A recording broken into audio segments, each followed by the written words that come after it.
Wabarakatuh Ibu Kasmawati. Siang, Waalaikumsalam warahmatullahi wabarakatuh. Terima kasih ya Bu ya sudah hadir di studio ya. Dan semoga untuk ini yang pertama dan kedepannya juga Oh, tenang, ini kunjungan akan selanjutnya ya. berlanjut terus sampai sesi-sesi Iya berikutnya. berikutnya. Amin ya. Amin ya Rabbi Amin. alamin. Iya. Baik. Dan Smart Listener untuk hari ini kita akan berbincang ya mengenai tema yang kita bahas untuk hari ini, beda cukai dan pajak rokok. Iya. Dan Smart Listener kami juga mengundang Anda untuk bisa berinteraksi ya bersama kami di siang ini. Anda yang ingin bertanya juga nih ya seputar tugas dan fungsi dari bea dan cukai itu sebenarnya apa sih ya, dan layanan-layanannya itu apa saja sih ya. Nah langsung aja Anda juga bisa berinteraksi ya bersama kami untuk WhatsApp di 0811 46 10 11, kemudian untuk live chat di channel YouTube Smart FM Makassar. Baik, sebelum kita lebih banyak lagi berbincang mengenai untuk tema kita ya untuk siang hari ini mengenai beda cukai dan juga pajak rokok. Tapi sebelumnya nih ya, saya ke Ibu Kasma atau ke Pak Zainal dulu nih? Ya, Ya, Ibu Kasma dulu Ibu nih. Kasma ya, Harus ya. ke ibu-ibu juga ya. Bapak-bapaknya. Sebentar.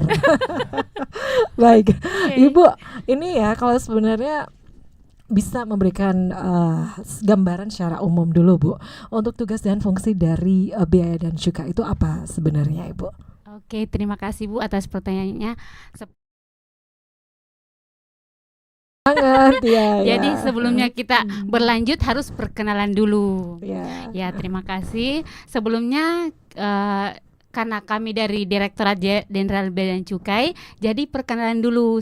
Apa sih itu bea cukai? Sebelum kita masuk ke cukai itu, sedangkan tugas kami belum dijelaskan dulu sama pendengar-pendengar yang lagi mendengarkan kita.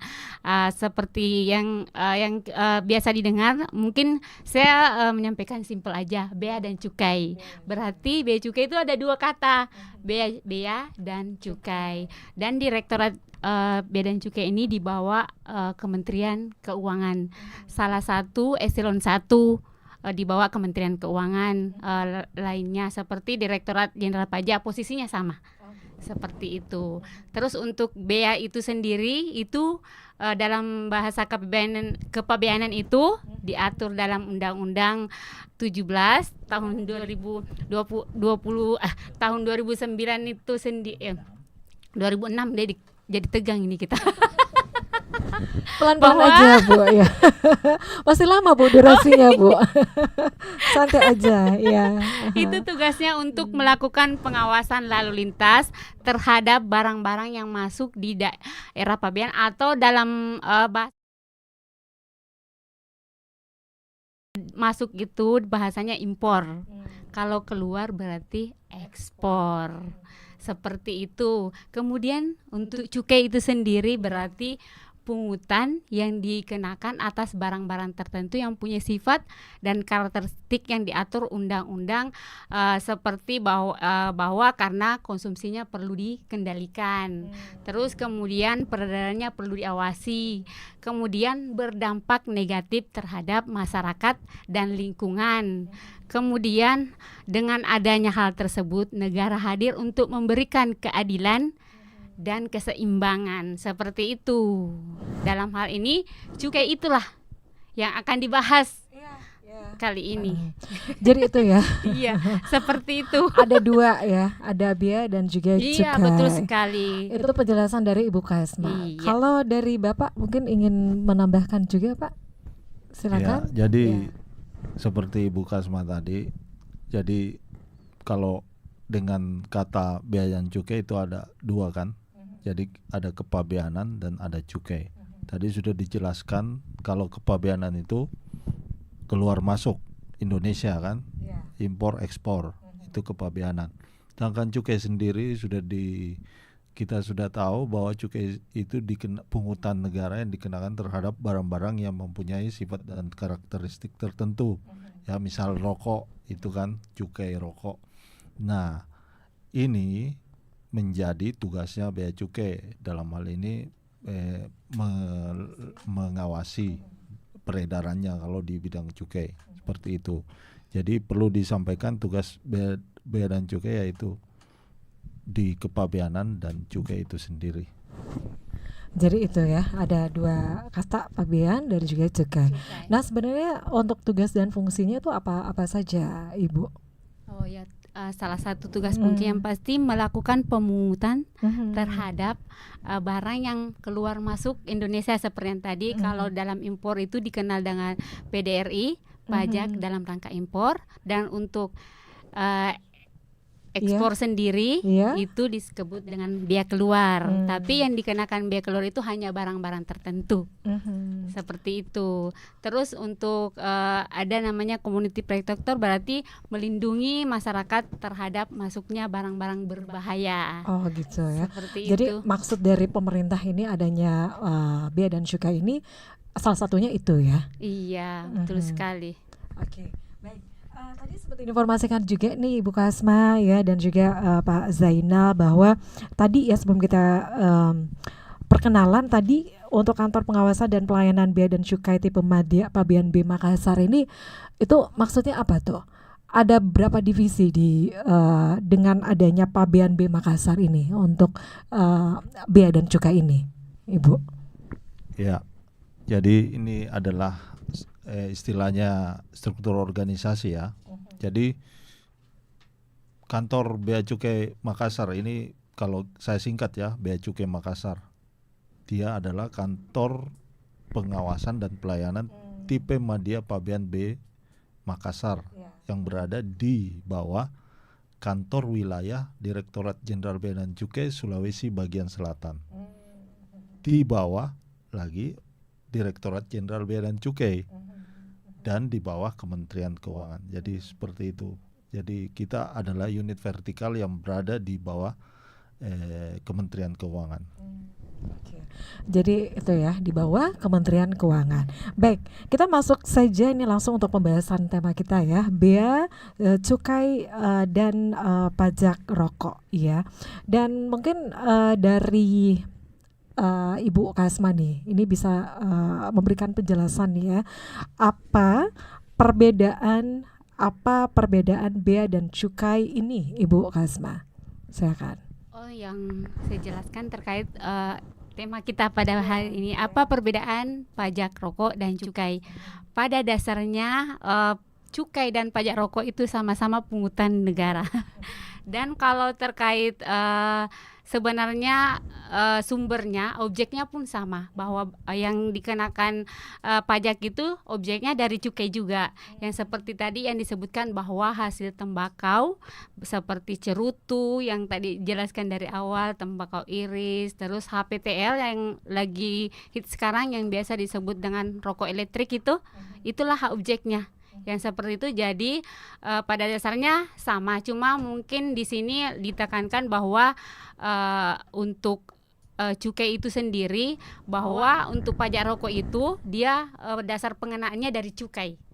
Tapi tujuannya sama-sama untuk melindungi tadi masyarakat dari dampak negatif, kemudian karena konsumsinya perlu dikendalikan, dan kemudian untuk peredarannya perlu diawasi. Seperti itu. Ya. Oke. Nah, itu kalau cukai pada rokok itu di bagian mana, Ibu? Oh bisa, ya. Tadi juga ada, saya lupa perbedaannya, ada juga yang mendasar, tapi kalau cukai itu dikelola dengan kantor pusat. Kalau untuk pajak rokok dikelola oleh daerah, tapi pemungutannya tetap lewat bea cukai, kemudian didistribusikan ke daerah dan kemudian dikelola oleh daerah untuk pajak rokok. Ya, kalau yang tadi pita cukai itu ya, pita cukai. Tidak ada rokok ya di sini untuk memberikan sedikit gambaran gitu ya.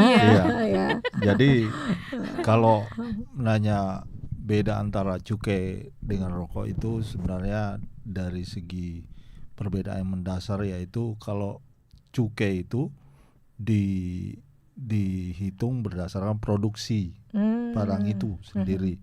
Tapi kalau pajak rokok dihitung dari cukai yang dibayarkan itu sendiri. Jadi cukai dari produksi dan pajak rokok dari cukai yang dibayarkan. Dasar pengenaannya seperti itu. Oke. Jadi pajak rokok itu kalau 10% berarti dia lebih kecil dari nilai Cukai. cukai itu sendiri. Oke, itu seperti itu ya Iya. gambarannya. Tapi yang sebenarnya ini ya sayang ya untuk saat ini itu tidak ada langsung diperlihatkan ya. Iya, Untuk harusnya. cukai itu sebenarnya ini loh. Iya, ini pita cukai itu di rokok seperti inilah tampilannya. Oh, tampilannya. Jadi apa langsung ada gambaran. Itu ada. Oh ya, alhamdulillah. Bisa langsung dilihat ini.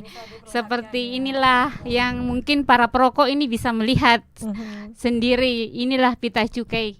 Pita cukai. Iya, ya. pita cukai. Dan kalau ilustrasinya tadi pajak rokok, ini kan misalnya di sini ada 13.000. Harga cukainya berarti 10% dari itu. Itulah pajak rokoknya. Pajak rokoknya nih. Iya. 13.000 berarti pajak rokoknya 10% dari itu, 10%. dari cukai itu. Kemudian untuk pita cukai ini itu setiap rokok itu sama atau bagaimana Ibu? Ya, Asma? tergantung dari jenisnya, berbeda pastinya. Berbeda. Iya, karena Ya. tarifnya juga berbeda. Ya, Bisa jadi dijelaskan Pak Zainal. Iya. jadi cukai sendiri itu berbeda-beda sesuai dengan jenis produknya atau dia sigaret.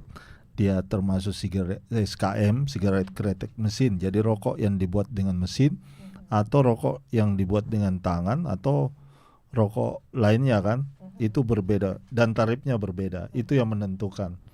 Nah, selain itu juga dipengaruhi oleh seberapa besar kuota produksinya di perizinannya gitu. Seperti itu. Jadi nanti kalau ada orang yang mau ibaratnya memproduksi rokok, dia harus mengajukan tarif dulu ke bea cukai untuk rokoknya. Jadi tarifnya akan ditetapkan berdasarkan yang saya sebut tadi, berdasarkan produksinya, berdasarkan jenis hasil tembakonya gitu, rokoknya, dan itu yang mempengaruhi jumlah tarifnya untuk menghitung nilai cukainya sendiri. Oke. Jadi untuk nilai cukai ini itu dibayarkan oleh penghasil Iya, rokok ini ya. Iya, betul. pengusaha. Pengusaha ya. pengusaha Itu menjadi penerimaan Negara, negara ya. Jadi kalau semuanya untuk misalnya rokok ini itu dikenakan 10% dari harga 13.000 itu berarti itu sudah dibayarkan gitu Iya, ya. betul. Itu menjadi penghasilan ataupun penerimaan negara Betul ya. sekali. Nanti di situ kan tadi ada dua, ada cukai, ada Pajak rokok. Yang cukainya dikelola oleh pemerintah pusat, terus yang pajak rokoknya didistribusikan ke pemerintah daerah. Oke. Seperti itu. Kontribusinya itu akan dilanjutkan ke pemerintah daerah ya. Kita masih lanjut lagi ya Smart Listener untuk ngomong-ngomongnya untuk perbincangan kita di siang ini, dan yang pastinya juga untuk Anda di Smart Listener yang mau bertanya ya terkait tema yang kita bahas untuk hari ini, apa beda cukai dan pajak rokok ya. Jadi untuk rokok ini sendiri kan kalau ada di depan kita itu apa sih yang kayak matre kayak gitu ya, ternyata ini mempunyai ada fungsi ya yang terkandung di dalamnya. Jadi kalau semuanya Anda nih kalau melihat lagi, oh ternyata ini yang dimaksud dengan pita cukai ya. Oke. Dan untuk Anda juga nih Smart Listener, kita masih membahas untuk tema kita. Silakan Anda yang mau bertanya juga berinteraksi di siang ini, silakan di WhatsApp di 0811 461011, kemudian di live chat ya di channel YouTube Smart FM Makassar. Kita masih lanjut lagi ya. Dan apa hubungannya ya kalau kita melihat tadi antara beda cukai dan juga pajak rokok. Nah, bagaimana peran kantor pelayanan dan juga pengawasan bea cukai di Makassar untuk mengelola dan mengawasi untuk pungutan cukai rokok ini? Oke, peran bea cukai untuk mengawasi produsen rokok di Makassar itu yang pastinya dengan mengawasi dan memonitoring terkait perizinannya. Dengan memantau perizinan, memantau perizinan, dari situ kita bisa melakukan pengawasan bagaimana pengusaha rokok tersebut melakukan produksi. Di situ kita bisa mengawasi pada saat produksi, kemudian produksinya itu untuk pelunasannya terkait pelekatan pita cukai itu. Kemudian pada saat pengeluaran, di situ semua bisa dipantau dari pencatatannya mereka. Jadi setiap melakukan produksi mereka wajib melaporkan ke Bea Cukai. Dan Bea Cukai pun akan melakukan pengawasan dan pencacahan terkait setiap produksi yang dilakukan oleh produsen rokok. Berarti itu langsung datang ke pabrik. Iya, betul sekali. Dan itu akan dilakukan secara berkala dan selain dari itu tetap pengawasan walaupun tidak datang, tapi pengawasan, kami punya unit pengawasan akan memantau mereka. Oke. Iya. Berarti ada tim ya yang langsung ke pabrik seperti itu ya, Iya, Bu betul Kasma. sekali. Dari Pak Zainal mau ditambahin mungkin Pak? Ya, Silakan. jadi kantor Bea Cukai Makassar mempunyai tugas untuk melakukan pengawasan terhadap peredaran juga terhadap pita cukainya ya. Jadi pita cukai kan itu sebagai alat pembayaran untuk pelunasan cukai kan. Jadi dilekati pita cukai. Nah, setiap produksi yang sudah sudah melakukan kewajiban membayar cukai dengan cara pelekatan pita cukai itu nanti dilaporkan, kewajibannya produsen untuk melaporkan apa yang dia produksi dan apa yang dia bayar sesuai atau tidak, itu nanti dilakukan secara otomatis melalui sistem. Mereka laporkan secara berkala. Dan kita Direktorat Jenderal Bea dan Cukai dalam hal ini yang mengawasi wilayah Makassar ini melakukan juga penelitian terhadap kewajiban itu secara berkala. Nah, itu bentuk dari pengawasan kantor pengawasan Bea dan Cukai terhadap produksi. Kalau di peredaran kita itu juga ada namanya biasa operasi pasar, memastikan apakah barang-barang yang beredar yang kewajiban dilekatkan pita cukai itu pita cukainya sudah sesuai enggak di peredaran gitu. Itu kita awasi seperti itu. Jadi ya kalau ini mau kita pokoknya panjang ya ini proses alur ini pengawasannya ya. Ya, Intinya bahwa penyelesaian kewajibannya mereka itu setelah pelekatan pita cukai itu dianggap selesai kewajibannya teratas piutang. Terutang kan selesai penyelesaian produksi itu dianggap telah melunasi itu setelah pelekatan pita cukai.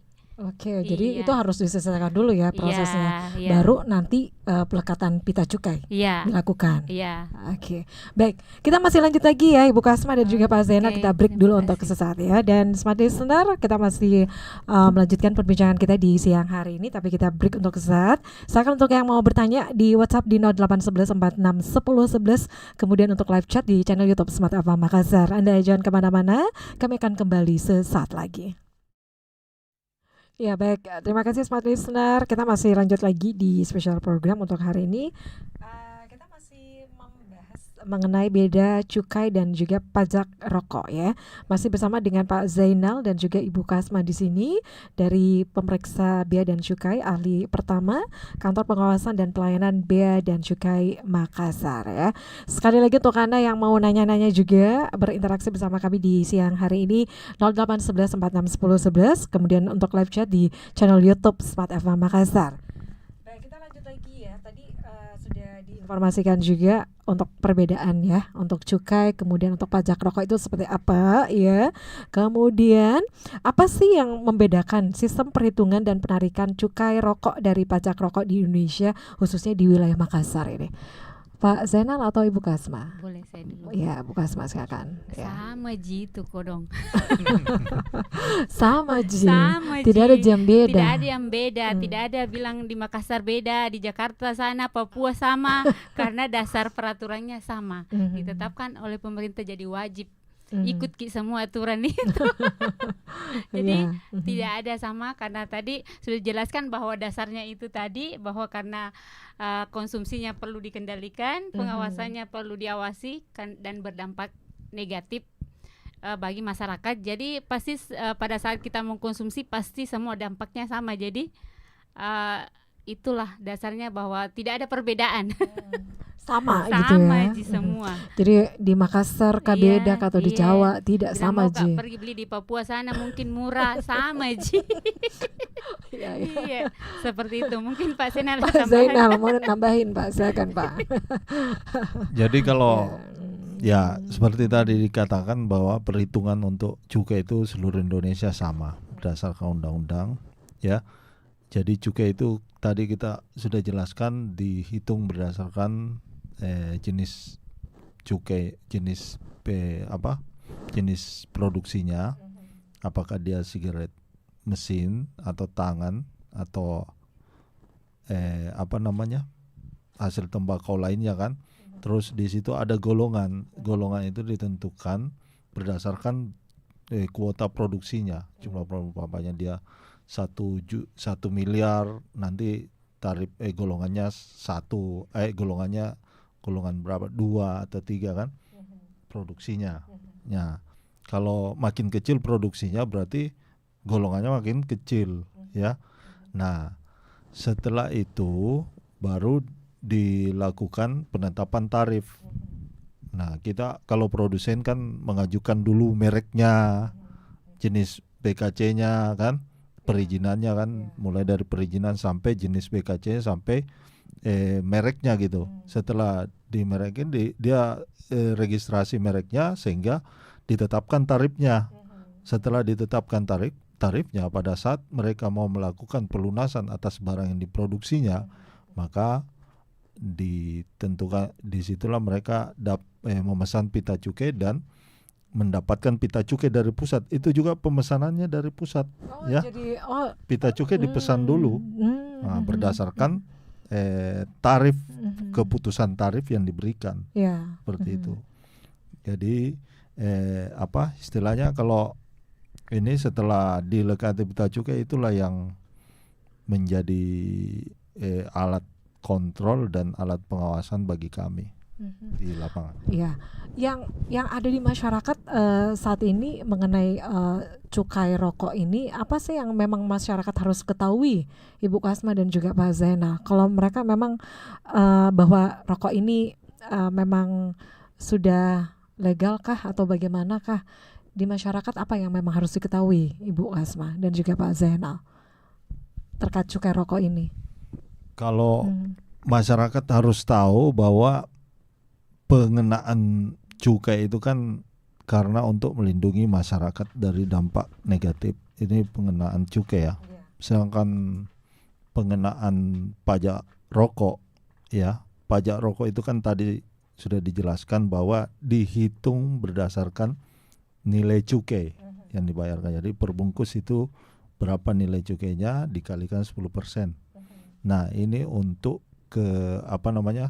digunakan untuk pendapatan asli daerah utamanya, karena memang setelah dipungut langsung ditransfer ke rekening umum daerah itu, ya, untuk digunakan 50% itu untuk kesehatan masyarakat, seperti itu. Jadi masyarakat harus perlu tahu kalau pajak rokok itu digunakan untuk pembangunan, umpamanya rumah sakit paru-paru kan, itu pajak kan definisinya pajak itu definisinya kan sifatnya kan memaksa dan tujuannya untuk pembangunan. Jadi digunakan untuk pembangunan di daerah itu terkait kesehatan. Nah, sedangkan cukai sendiri itu adalah sektor penerima negara. Jadi dia masuk ke penerimaan pusat, APBN. Sedangkan cukai itu untuk APBN, PAD, ya. pendapatan asli daerah. Oke, jadi cukai ini menjadi penerimaan negara APBN ya. Kemudian untuk pajak itu untuk APBD. APBD, betul. APBD ya, Untuk Pak daerah. ya. Ya, baik. kemudian bagaimana kantor Bea Cukai Makassar ini bekerja sama dengan instansi pajak terkait untuk memastikan pengumpulan dan penarikan cukai rokok ini berjalan efisien? Mungkin sebelumnya sudah dijelaskan bahwa amanat untuk terkait dengan pungutan negara dengan cukai itu sudah jelas dibebankan kepada Direktorat Jenderal Bea Cukai. Jadi dalam hal ini kita tidak berkolaborasi. Kan iya, kecuali mungkin untuk kayak PPN, PPH itu memang tugas dari Direktorat Jenderal Pajak. Tapi khusus untuk cukai memang itu sesuai dengan aturan perundang-undangan diamanahkan untuk Direktorat Jenderal Bea Cukai untuk melakukan pemungutan. Seperti itu. Dari Pak Zainal mungkin ada yang ingin ditambahkan, Pak Zainal? Ya, kalau hubungannya antara pajak instansi pajak dengan instansi bea cukai, ya pertama itu kami sama-sama di bawah Kementerian Keuangan ya. Jadi mereka Direktorat Jenderal Pajak dan Direktorat. Tapi dalam hal pajak rokok tidak ada hubungannya dengan pajak karena ini asli memang untuk penerimaan di daerah. Jadi kalau kita bicara pajak nasional ya, seperti pajak penambahan nilai, pajak penghasilan itu memang Direktorat Pajak yang mengelolanya. Kalau di cukai, Direktorat Jenderal Bea dan Cukai yang mengelola. Kalau pajak rokok nanti dialokasikan ke pemerintah daerah, seperti itu. Jadi itu menjadi PAD ya, penghasilan asli daerah gitu ya. Oke. Pak Zainal, untuk dampak dari kebijakan bea cukai terkait rokok terhadap industri tembakau di Makassar ini itu bagaimana, Pak? Ya, kalau bicara dampak ini kan sifatnya apa ya? Yang mana positif? Kalau yang positif ya sebenarnya kalau kebijakan bea cukai itu kan untuk mengendalikan peredaran, membatasi konsumsi ya. Ya, itu tujuan daripada pengenaan cukai dan pajak rokok, sama-sama itu tujuannya ya, melindungi masyarakat. Nah, sedangkan di dampak bagi masyarakat tentunya yang kita ketahui bahwa selama tahun 2023 kontribusi cukai sendiri itu kepada negara dalam bentuk penerimaan sebesar 256 triliun ya. Dan dari cukai sendiri itu 196 triliun. Nah, itu yang dikontribusinya dari kegiatan cukai ini ya di Indonesia ya. Nah, selain dari 256 itu 196 triliun cukai dan yang lainnya itu bea masuk, bea keluar. Juga kita ketahui bahwa itu disalurkan untuk ya tidak menyeluruh kepada sektor pendidikan, kesejahteraan dan pemulihan ekonomi yang lainnya. Untuk daerah itu sendiri disebut ada namanya, kalau di cukai itu namanya dana bagi hasil cukai ya.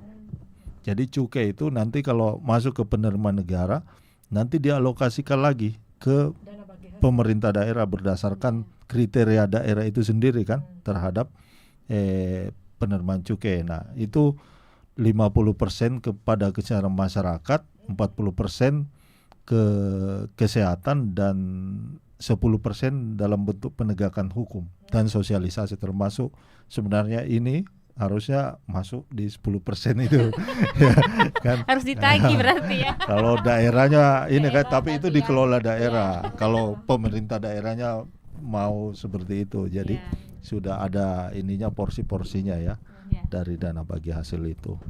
Mungkin tambahan bahwa terkait dana DBHCH tadi itu untuk Sulawesi Selatan sendiri mendapat aliran dana sebesar 8 miliar sekian. Khusus untuk Makassar itu ada 5 miliar sekian untuk dialokasikan terkait dana bagi hasil tersebut ya. Yang kemudian peruntukannya sudah dijelaskan tadi bahwa 50% untuk dana kesejahteraan, 40 untuk kesehatan, 10% untuk penegakan hukum seperti ini, sosialisasi penegakan hukum seperti mungkin jaminan kesehatan misalnya yang terdampak kesehatan paru-paru itu juga ke situ. Seperti jadi cukai ini sebenarnya di satu sisi sangat gimana ya? Dipungut tapi akhirnya dikeluarkan Ya, juga untuk tapi masyarakat. untuk Ya, kesehatan juga ya. padahal sebenarnya kita ketahui bahwa dampak rokok itu untuk Membahayakan. kesehatan, tapi Mhm. di satu sisi sebenarnya pungutan itu tersebut juga dikembalikan Ke sebagai masyarakat. asas keadilan tadi, Ya. seperti yang tadi itu Mhm. Keseimbangan disebutkan. dan keadilan. Keseimbangan dan juga dan keadilan ya. Baik, kita masih lanjut lagi nih ya Smart Listener, dan tadi seperti informasikan ya, ada cukai ya, dan tentu ini untuk produsen rokok itu sendiri ya. Nah, bagaimana sih sebenarnya untuk kantor Bea Cukai Makassar ini menjaga kepatuhan produsen rokok terhadap ketentuan dan tarif cukai yang berlaku? Apakah memang mereka itu patuh atau bagaimana? Silakan. Ya, itu tadi kita sudah jelaskan bahwa tugas kami yang utama di bidang cukai itu adalah melakukan pengawasan peredaran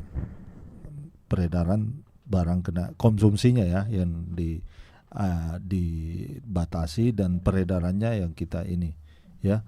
Jadi pertama itu, kalau bagaimana kantor menjaga kepatuhan, yaitu mereka itu Bea Cukai berusaha memastikan bahwa para pengusaha, dalam hal ini tentunya para pengusaha yang terdaftar dan memperoleh MPPBKC. Nah, ini MPPBKC ya. Jadi orang yang bisa berkegiatan dalam bidang cukai itu harus memiliki izin, namanya nomor pokok pengusaha barang kena cukai atau disingkat MPPBKC. Nah, itu izin yang harus mereka miliki. Nah, dengan adanya izin-izin, kita bisa mengawasi bahwa mereka betul-betul melaksanakan kewajiban dan kepatuhan terhadap aturan perundang-undangan di bidang cukai ya. Jadi apabila hal tersebut tidak dilaksanakan, maka akan ada teguran, sanksi, bahkan yang pencabutan izin usaha sekali. Jadi itu ya. Iya, sanksinya. Jadi kalau semuanya mereka tidak patuh, tidak memenuhi kewajibannya, itu berarti untuk usahanya itu bisa akan berdampak sampai ke pencabutan izin usahanya. Iya, betul sekali. Ya. Baik, kita masih lanjut lagi sebentar ya Bu Kasma dan juga Pak Zainal, kita break untuk sesaat ya. Ya, dan Smart Listener, sekali lagi untuk Anda yang mau bertanya juga, silakan, kami masih menantikan Anda untuk WhatsApp di 0811 46 10 11, kemudian untuk live chat di channel YouTube Smart FM Makassar. Anda jangan kemana-mana, kami akan kembali sesaat lagi.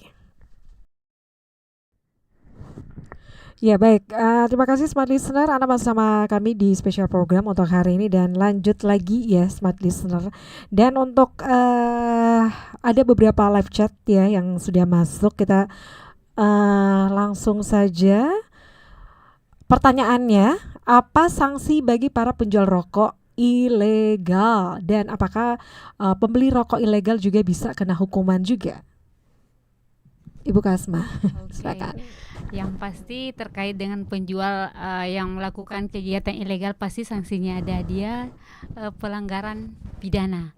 Kemudian untuk pembeli sendiri tentu kerugiannya karena dia melakukan konsumsi yang ilegal, yang itu kan tidak ada jaminan bahwa rokok yang dikonsumsi itu aman karena tidak dikontrol masa expirednya seperti apa, mungkin dia sudah sekian lama.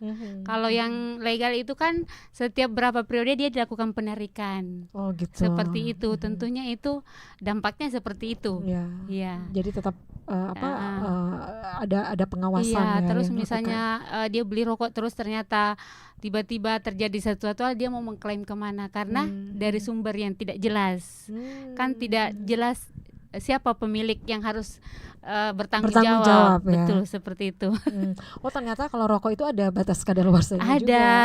Oh, kirain berlaku sepanjang waktu. Oh, tidak ya. Tidak. Jadi kalau semuanya masyarakat juga nih untuk bisa mengetahui bahwa rokoknya ini masih tidak kadaluarsa, bagaimana ngeceknya? Bagaimana ngeceknya ini? Kalau semuanya masyarakat mau tahu juga, bilang, rokokku ini masih bisa dikonsumsi atau tidak kah? Bagaimana Pak Zainal? Sebenarnya rokok itu bisa saja dikonsumsi kan, cuma yang diawasi Bea Cukai itu adalah masa pita cukainya. Jadi di pita cukai kan itu ada tahun ya, ada informasi tahun. Jadi Coba ini, diperlihatkan. ya, Ya. ini ada informasi tahun di pita cukai ya, ada informasi tahun. Berarti kalau tahunnya 2023 itu maksimal bulan Maret bulan berikutnya itu sudah harus dikembalikan.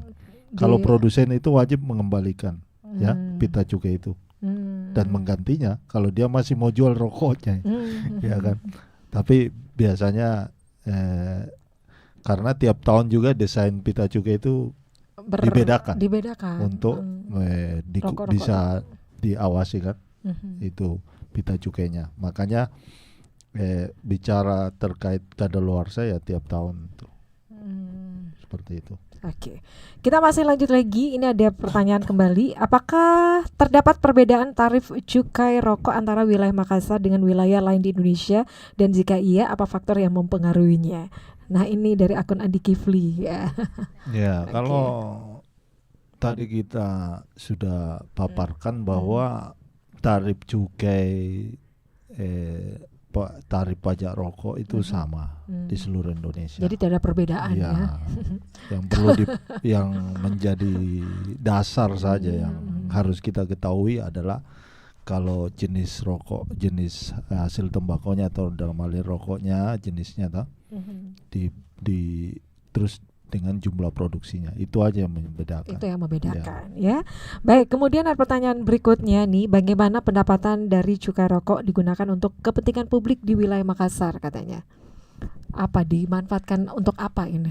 Tadi kan sudah dijelaskan ya tadi bahwa ada yang DBHCHT itu tadi sudah dijelaskan bahwa dari sekian itu dialokasikan untuk 50% kesejahteraan, kemudian 40% untuk kesehatan dan 10%-nya untuk penegakan hukum, seperti itu. Jadi istilahnya cukai rokok ini dipungut ya, Ya. kemudian akhirnya dikembalikan lagi ya. untuk pembangunan fasilitas-fasilitas Betul yang ada sekali. di suatu daerah Ya. gitu kan. Yang paling besar ini adalah untuk pembangunan fasilitas kesehatan ya, Yang paling besar tadi kesejahteraan. kesejahteraan. Kemudian kesehatan itu ada 40%. Yang terakhir 10%. Yang tadi sudah dijelaskan bahwa DBHCH itu adalah dana bagi hasil cukai tembakau yang dikembalikan ke daerah untuk dimanfaatkan. Seperti itu. Yang tadi sudah dijelaskan seperti bahwa prasarana rumah sakit itu sumbangsinya ada juga dari cukai. Dari cukai rokok rumah ya. sakit paru-paru, terus BLT, jaminan kesehatan juga ada. Terus pelatihan untuk industri tembakau itu sumbernya semua dari cukai rokok dari ya. situ juga. Ya. Ya, terus pemberantasan rokok ilegal Itu juga dari cukai rokok juga. Ya, Waduh. itu. Ini jadi dilema ya jadinya betul ya. sekali. Jadi dilema jadinya ini.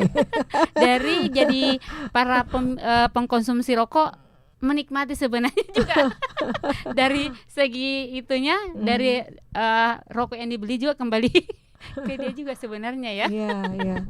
Jadi istilahnya dia membayar cukai itu tapi akhirnya untuk dimanfaatkan lagi ya. Atas dipungut oleh negara. atas dasar keadilan dan keseimbangan tadi itu, karena berdampak negatif terhadap kesehatan, akhirnya pemerintah memberikan atas asas keadilan tadi untuk melindungi masyarakat atas dampak yang negatif rokok. ditimbulkan tadi. Rokok ya. Dampak Baik. kesehatan.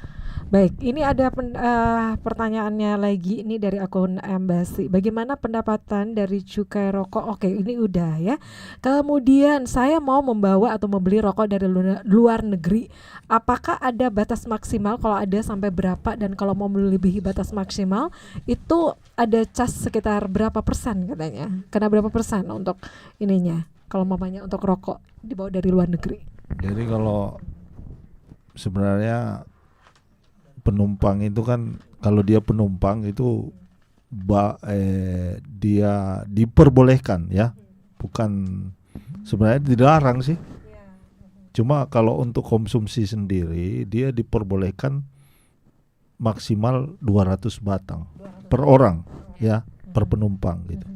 Kalau dia datang dari Luar negeri. Ya. seperti itu. Tapi sebenarnya itu dilarang sebenarnya. Bahwa dilarang. iya, Kalau Iya. dari luar iya negeri. kan. Tapi dia dikasih atas untuk toleransi. konsumsi Iya. sendiri ya. Jadi 200 untuk batang. misalnya lebih dari situ berarti dia ditegah. Dia Ditegah seandainya dia melebihi dari 200 batang Ditegak, tersebut. ditahan gitu Iya, barangnya. tapi tidak ada istilah untuk dibayar lagi. Jadi itu ditegah. Dan biasanya Istilahnya. dimusnahkan di tempat. dimusnahkan di tempat ya. Tapi kalau semuanya dari 2023 ini ya, di tahun 2023 untuk dari Bea dan Cukai Makassar itu peredaran rokok ilegal itu ada berapa banyak yang didapatkan kalau di wilayah Makassar ini? Kebetulan saya punya data untuk tegahan kita ya. Ada berapa banyak yang sudah dimusnahkan ya, yang masuk dari Iya. ya, Iya. silakan. Ini untuk kinerja penindakan KPPC Makassar selama 2023 itu untuk hasil rokok itu ada 501 bukti penindakan, kemudian ada 3.458.600 batang yang dinilai itu ada 4.950.000.000 sekian dari nilai kerugian negara yang ditimbulkan dari situ. Kemudian ada HT yang jenis TIS bernilai 15.845.000. Yang potensi negara ada 2.990.000. Kemudian untuk MMA, tapi itu bukan dari hasil tembakau. Untuk minuman Keras. ya, minuman keras itu ada kerugian negara di situ ada sekitar 1 miliar lebih. Ya. Yang berhasil kami tegak selama 2023 dan sudah dimusnahkan. Sudah dimusnahkan. Iya. Ya. Oke, baik, kita sangat terbatas ya untuk sebagai closing statement kita untuk tema pembahasan kita untuk hari ini dari Ibu Kasma, kemudian dari Pak Zainal. Dari Ibu Kasma dulu, silakan. Apa yang disampaikan kepada masyarakat ya sebagai closing statement kita untuk pembahasan kita mengenai beda cukai dan juga pajak rokok ini. Silakan Ibu Kasma. Oke, Ya. terima kasih. Closing statement dari saya bahwa terkait dengan cukai, mari kita sama-sama memberantas rokok ilegal, karena seperti yang kita ketahui bersama bahwa apa yang kita nikmati saat ini itulah salah satu dari sumber pendapatan dari hasil cukai. Jadi mari kita bersama-sama berkolaborasi untuk memberantas rokok ilegal. Oke. Baik, dari Pak Zainal, silakan. Ya, jadi dari saya, jadi kalau merokok harus tahu ya ilmunya Apa kok tentang ilmunya, Pak? ilmunya rokok itu. Jadi harus tahu itu Ilmunya. rokoknya ilegal atau tidak ya. Ya, kadaluarsa atau enggak. Ya, nanti kalau ada yang jadi nanti kalau ada yang kira-kira berindikasi ilegal bisa menghubungi kami, kantor Bea Cukai terdekat. Kalau di Makassar ya di kantor Bea Cukai Makassar ya di pelabuhan, bisa menghubungi kami untuk informasi tersebut ya. Nah, bisa juga melalui Instagram kami Bea Cukai Makassar kan. Terus bisa di saluran WhatsApp kami 0811 4000 212. Ya, jadi semua hal mengenai cukai ataupun indikasi pelanggaran dapat diinformasikan ke kami. Ya. Kalau yang ilegal itu kayaknya ciri-cirinya untuk harga mungkin di bawah harga gitu ya, pastinya ya. Jadi kalau Karena masyarakat dapat yang tertarik murah, ya. segera tanyakan ke Bea Cukai Iya, ini berarti perlu legal atau tidak diperhatikan. nih. Kalau Iya. misalnya di tempat lain 10.000 dia jual 2.000, Ah, tanda tanya ini. besar berarti ya. Iya. Ini harus dicurigai Iya, nih. dicurigai. Dilaporkan segera ya. Jangan lupa Baik. dilaporkan ke Bea Cukai Bea Cukai Makassar. Makassar, ya. Baik, sekali lagi terima kasih ya Ibu Kasmawati sudah hadir di studio. Terima kasih untuk informasinya dan juga Pak Zainal. Terima kasih Pak Zainal. Ya, dan Smart Listener, demikian untuk perbincangan kita di sore hari ini dengan tema beda cukai dan juga pajak rokok. Tentunya dari sekali lagi terima kasih untuk Ibu Kasmawati dan juga Pak Zainal dari pemeriksa Bea dan Cukai ahli pertama dari Kantor Pengawasan dan Pelayanan Bea dan Cukai tipe Madya Pabean B Makassar. Demikian yang dapat saya informasikan untuk Anda Smart Listener. Saya Mirza Arianti, kami pamit. Selamat sore. Assalamualaikum warahmatullahi wabarakatuh.